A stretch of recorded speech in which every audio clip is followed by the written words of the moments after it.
लोकसभा चुनाव 2024 वाराणसी संसदीय सीट पर घमासान होगा। वाराणसी संसद मोदी जी तीर्थयात्री गुजरात एवं स्थानीय नेता पारसनाथ केसरी के बीच ये कथन है। राष्ट्रीय समाजवादी जनक्रांति पार्टी के राष्ट्रीय अध्यक्ष SL ठाकुर का नागरिक अधिकार मंच संबंध राष्ट्रीय समाजवादी जनक्रांति पार्टी की एक अति आवश्यक बैठक फिटारी गांव वाराणसी में संपन्न हुई है। नागरिक अधिकार मंच की उपस्थिति सम्मानित सदस्यों एवं पद अधिकारी को संबोधित करते हुए आपने कहा, ये लड़ाई भाजपा बनाम RSJP की होगी।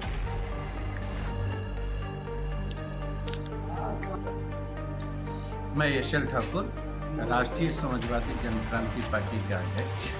आज यहाँ बिटारी में किस तरह की बैठक आयोजित की गई है, क्या उद्देश्य है इसका? आज राष्ट्रीय समाजवादी जनक्रांति पार्टी से संबद्ध संगठन नागरिक अधिकार मंच की एक संगोष्ठी आहूत हुई।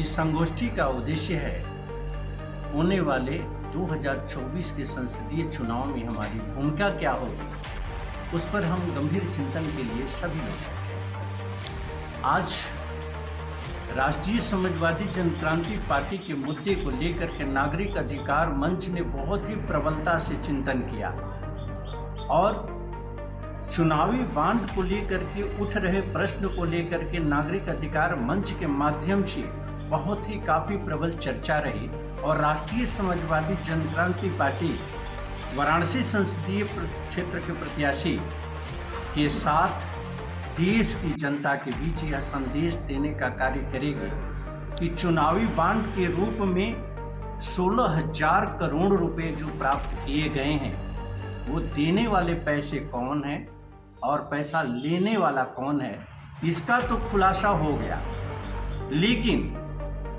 पूंजीपतियों द्वारा वह पैसा कहां से लाया गया, किन स्रोतों से लाया गया, इस पर सभी मौन धारण किए पड़े हैं, कुछ भी बताने को तैयार नहीं है। पॉलिटिकल पार्टियों को जो फंडिंग की गई वो फंडिंग की धनराशि सत्ता में बैठे जो भी सरकार के लोग हैं, चाहे राज्य की सरकार हो चाहे केंद्र की सरकार हो, सरकार के बनाने में इस्तेमाल होगा, सरकार को गिराने में इस्तेमाल होगा, पार्टियों के विस्तार देने में भी इस्तेमाल होगा। इस पर बहुत ही गंभीर चिंतन किया नागरिक अधिकार मंच के लोगों ने और राष्ट्रीय समाजवादी जनक्रांति पार्टी के प्रत्याशी के साथ जन जन से ये सवाल पूछने के लिए प्रेरित करेंगे देश के प्रधानमंत्री से कि इस पर प्रकाश डालें।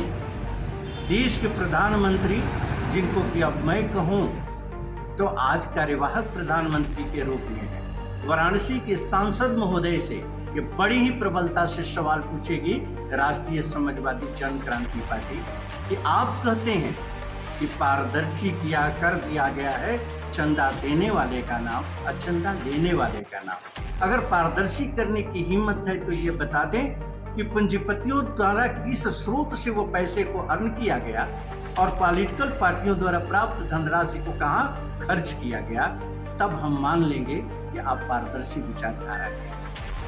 तो इलेक्ट्रल बांड को लेकर के राष्ट्रीय समाजवादी जनक्रांति पार्टी का यह चिंतन स्पष्ट है, इसको जन जन की आवाज बनाए। दूसरा, गो हत्या के मुद्दे पर भारत सरकार खामोश क्यों? गो हत्याएं होती है और सरकार जानती है, भारत सरकार पूरी तरीके से प्रबलता से इस पर आवाज उठाने की जगह खामोश क्यों?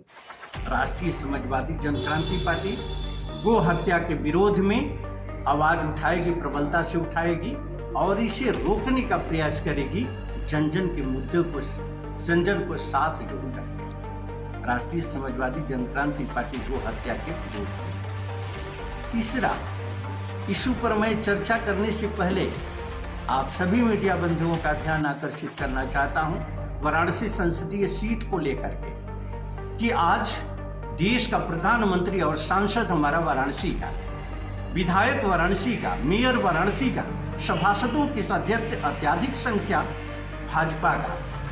कौन सी ऐसी गली है जहां पर किसी की समस्या नहीं? कौन सी ऐसी जगह है जहां की टूटी फूटी सड़कें नहीं? कौन सा ऐसा क्षेत्र है जहां शुद्ध पेयजल की व्यवस्था हो? शर्म महसूस होती है ऐसी सरकार पर। राष्ट्रीय समाजवादी जनक्रांति पार्टी बड़ी ही प्रबलता से इस विषय को उठाएगी और सत्ता में आते ही, सांसद के चुनाव जीतते ही बिजली पानी के साथ साथ सीवर टैक्स पूरी तरीके से मुक्त होगी, यानी मुक्त होगा काशी के लिए, ये संकल्प होगा राष्ट्रीय समाजवादी जनक्रांति का। चुनाव आने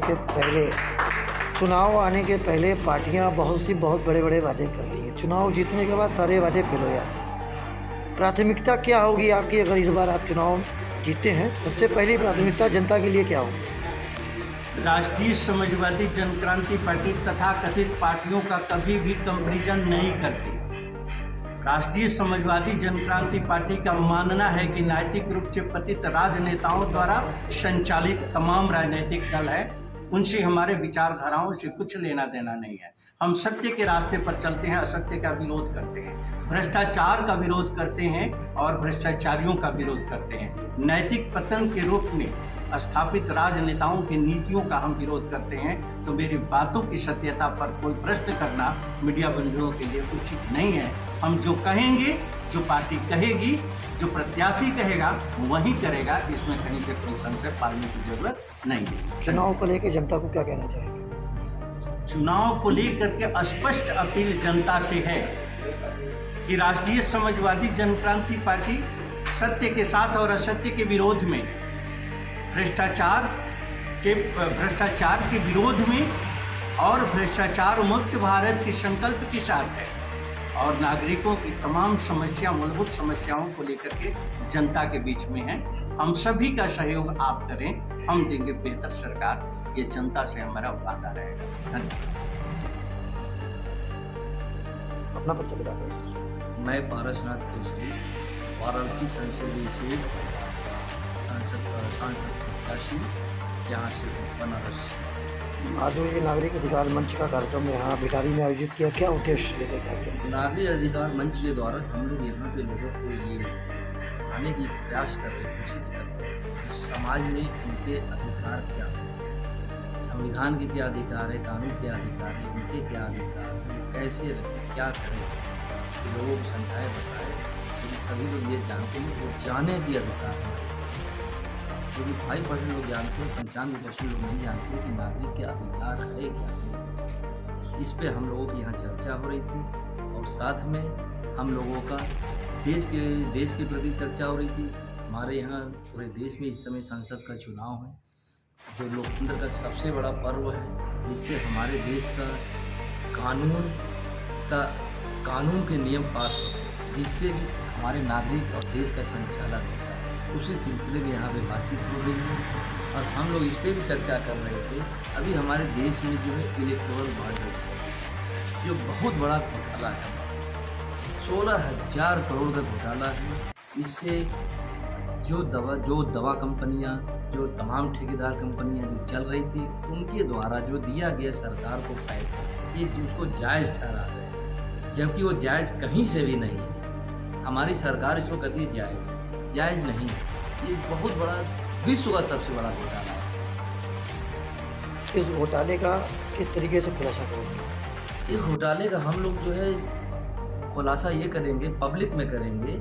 हमारी सरकार बनते ही, हमारे सांसद बनते ही घोटाला इसका करेंगे कि हमारे यहाँ जो दवा कंपनियाँ, जो वैक्सीन बनाने वाली कंपनी, दवा का जो गलत कंपनियाँ हैं, जिनकी जो है सैंपल पास होने थी, पास ही नहीं हो पाया, लेकिन उन्होंने पैसा दिया तो उनकी सैंपल पास हो गई, जिससे जनता के स्वास्थ्य के साथ, जनता के साथ बहुत बड़ा खिलवाड़ है। पैसा पा गया तो उसकी पास हो गई, वो कंपनी चालू हो गई।